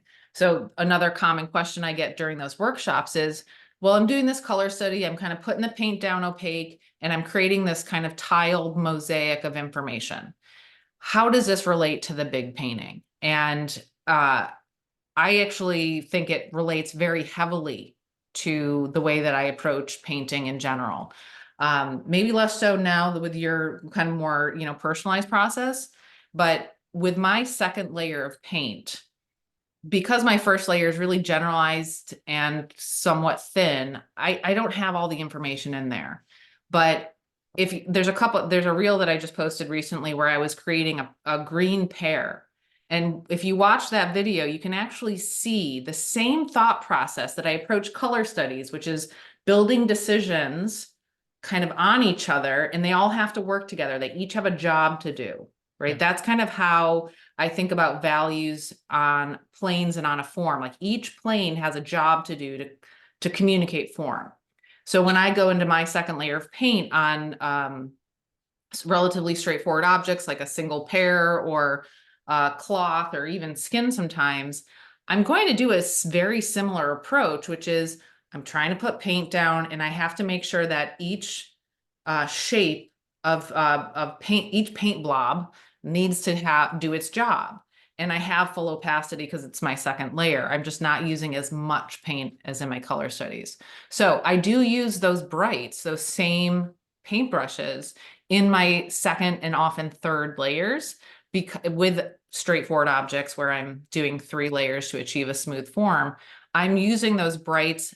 I've been able to, I like how the corners can sometimes act as like a round where if I'm trying to get into the corner of something. So I really do like the brights, the soft brights for not only my color studies, but for the second layer of paint. Are you a fan of brights? The square ones? No. Neither is Garrett. Yeah, I use a lot of like rounds. Yeah. Oh, so you use a lot. Do you use a larger round? So I know like Eric often uses like larger rounds, kind of like a filbert. No, I just use like a normal size rounds because I feel that I render better with these brushes. But I use basically the same process, Yeah. like tiling. Yeah. Well, sometimes I go more like a alla prima, but I keep thinking of all these kind of like structural thing Yeah. because at the end, like the tiling thing is basically what we call in school like a medium or a small for modeling. So that comes from I always try to talk about like it's like having a piece of clay, like a block. So we're trying to create something from that block. How many decisions can we make to make that block look rounded? So the main habit that people have, like they start like carving like smaller things, but in reality you can start with a block and then chop in 4 sections. So that's basically like tiling. Yeah. So you're sculpting, like in painting you're sculpting because you're putting some planes to create a form. But then you can like start getting more and more smaller. And something that I really enjoy by going to Alex Venetia's workshop was that he was like basically he's super smooth with all like kind of like finished products, but he was saying the same exact things that we talk in the school about, like turning the form with little tiles, with little planes. Mm-hmm. And it looked very nice like from far, but when you get close you see all the little brushstrokes, like all the little planes. He was using rounds. Yeah. So basically everything is just like the same. Yeah. I don't know if that makes sense. It's well, I mean, it does speak to how, we always say when we do tours, like what's really cool is we're learning skills and we learn this baseline fundamental information that no matter what atelier you look at or just any highly skilled painter. Actually, Greg Manchus is coming in to do a workshop next weekend. Oh, cool. And he's somebody who I don't think had atelier training, but when you watch him paint and he's communicating how he's painting, that it may not be the same terminology, but the concepts are all in there and everybody just chooses to express them in a different way with different brushes, with different approaches. But the fundamental skeleton of information, mostly when it comes to realism or representationalism, is mass, form, values, light logic, Yeah. perspective. It's all the hard stuff. Yeah. So yeah. But yeah, so Thomas, I think that answers your question. And Barbara, I think it also, That's great. Yeah. And I don't usually manipulate for photo reference for when people are doing these color studies. They're usually paintings that somebody else has done, which means it's somebody else's translation or compression. And I'm just printing out a picture of it because, again, working from the flat is a little bit easier for people to take on that challenge. But for the most part, the ultimate challenge is then, okay, well, how do I take a fully life scene and translate that into a color study? And that's actually where can be really fun, because that's where you can start to explore that you're changing information, that you're modifying information, and that color study can give you the confidence to tackle the big painting. I also recommend all the time to the students at school that when you start like painting, just start like doing a lot of master copies, because you're gonna do basically the same when you're working from life.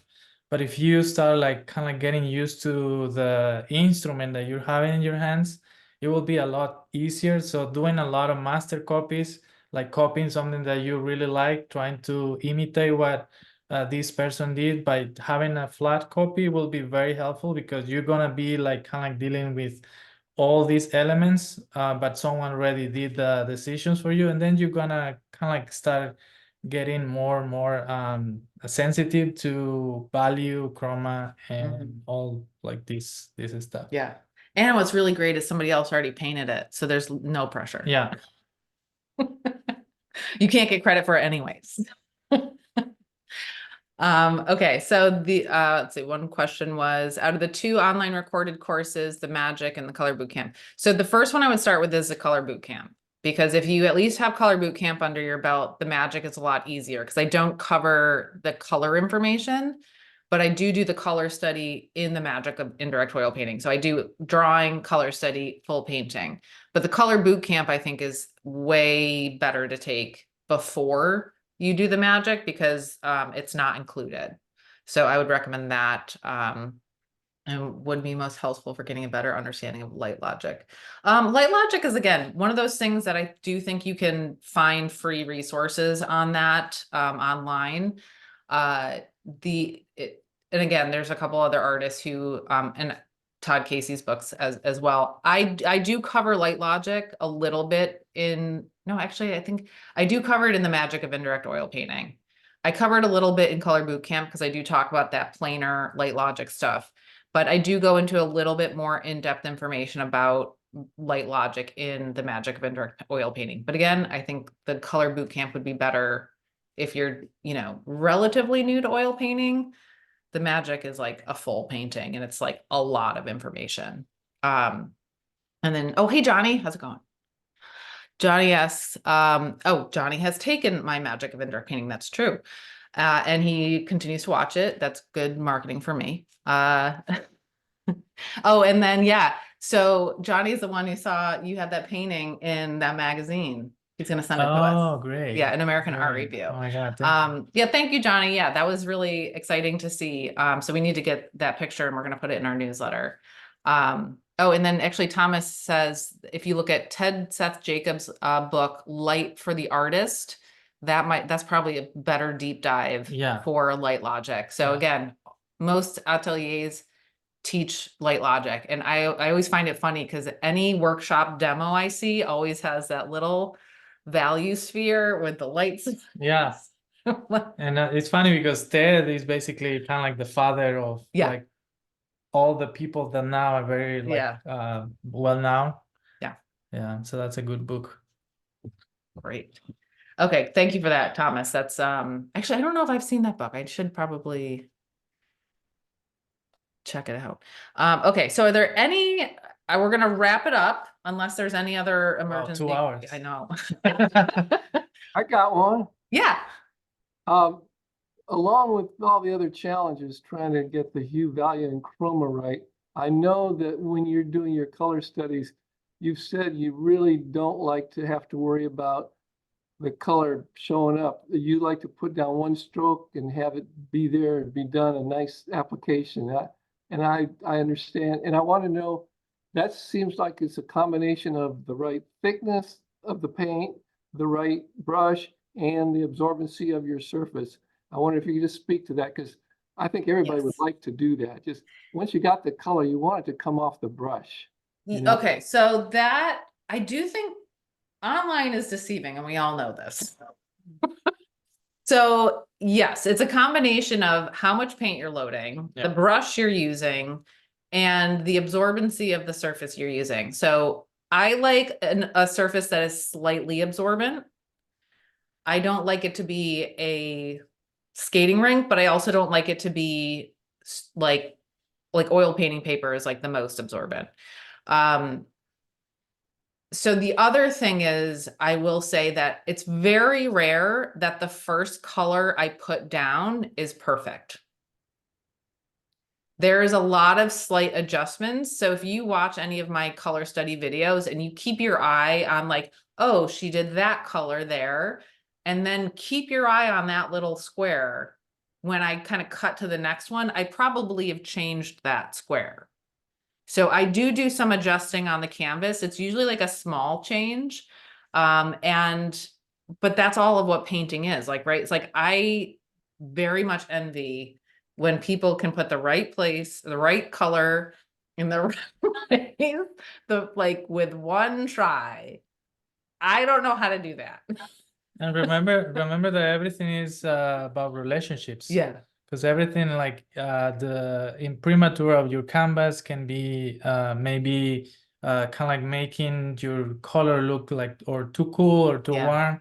So it all depends. Deceptive. Yeah, it all depends. And once you have the whole picture, then you will have a better idea. Okay, I need to change this, and then you're gonna like play a little bit more with color. Yeah. Yeah. So it's usually like my best guess, but what you're seeing is my first guess based on what I've done so far. Yeah. And then if you, again, keep your eye on that square for the next like edit, it's probably a little bit different. So I'm always, I definitely encourage the thought process of like, do, look, assess, and then correct or move on, right? And a lot of times the challenge is people tend to think this is painting. Yeah. This is not painting. This is just mindless petting. We don't want that. So what I do is I go, yeah, like, so looking and decision making is half of the painting. Yeah. And so usually when I'm doing the color study or my second layer painting, it's a very cognitive heavy, guess, look, change, adjust a little bit later. No, a little bit darker. Okay, now I move on, right? So I'm very critical of each of those decisions. And it's very rarely, but the physical application is, again, because it's straight onto the canvas and right on the imprimatura, which can be very deceiving. I do have to use more paint than I would normally use in a full painting because you just need to cover the surface. Yeah. If you see through it, you're getting kind of like Antonio was talking about with his glazing or those dark backgrounds. You're kind of just seeing the imprimatura and a theory of what you said, whereas a full opaque application is just what you're saying. So it does require you to be fully opaque. Do you think the imprimatura alters the absorbency of the original priming? Or I guess you paint on lead and then you put in imprimatura. Do you think that makes it any different? I would assume it would. Yeah, it is, because what the imprimatura does is basically like kind of like seal the pores. Yeah. I think. Yeah, like, because I work on a titanium ground. I buy my surfaces. So like I would say, like, no matter what happens, if you have whatever you do on top, that's going to affect the absorbency rate, because this layer might now be more absorbent or less absorbent, depending on if you put medium in it. Yeah. The pigments you use, like each new layer is going to have slightly different properties depending on what you put in it. And it's always better to have imprimatura, because working with a white canvas or a white panel, like you cannot have a kind of like a good gauge to judge the values. So Yeah. having a like 4 or 5 value will be even more helpful, because you can kind of like go to both directions rather than like starting from the very bright to to the Mhm. dark. Yeah. Yeah. I recently did a painting on a white canvas because I thought I was going to be sneaky and tricky with it. And I regretted every second of it because all my values were so far off for the longest time. But it can be beneficial. You know, I actually think I might try a white canvas, but then doing so who's the artist who does those amazing invented era name starts with an A. I don't remember. I know the artist starts with an A. No, but you transfer the drawing on a white canvas, let it dry, put a wash on it and wipe out. Martin with Footh, I think, also does the same thing. It's like a wipe out back to the white of the canvas for the lights, but leaves the tone. Okay. Yeah, I so don't remember. I might try that, but so far I've not been thrilled with my results when I paint on a white canvas because I end up having to do an extra layer because my value decisions in the beginning were a little off. Are those brights synthetics? The ones you do your color? Okay. Mhm. Yeah. I know sables are nice, but I just can't afford them. I like sables for softening things. I feel like they're almost too wimpy for me to paint with. I'm also very aggressive. Dale is saying that a lead ground canvas will actually speed up the drying process of the paint more so than a titanium ground canvas. Interesting. But I guess lead is more faster drying anyways. Okay. It's based on my self-portrait at the moment. Interesting. Okay. Let's see. Do we have any other questions for today or shall we call it a day? A great portrait, by the way. Oh yeah, Dale. Yeah. You got to make sure you send your final pic. You send your final picture of your self-portrait to Eric so we can post it on the social. Put it in our newsletter. I'll do that. Thank you. Okay. Well, thank you everybody for joining us today for our first. Was it our first? No, Cindy and Garrett did one. I think next month is John and Garrett, which that'll be a fun. Yeah. A fun one. But thank you for joining us today. Thank you. And if you have, again, we'll try to post the links with the recording on YouTube. We appreciate you joining us and we hope to see you come to the school sometime and like take some classes with us. And they're always fun in person. Yeah. Okay. Thank you so much. This was super nice and helpful. Great. Thank you. Thank you, everybody. And we will see you soon. Happy painting, everybody. Adios. Adios. Nuestros amigos. Thank you.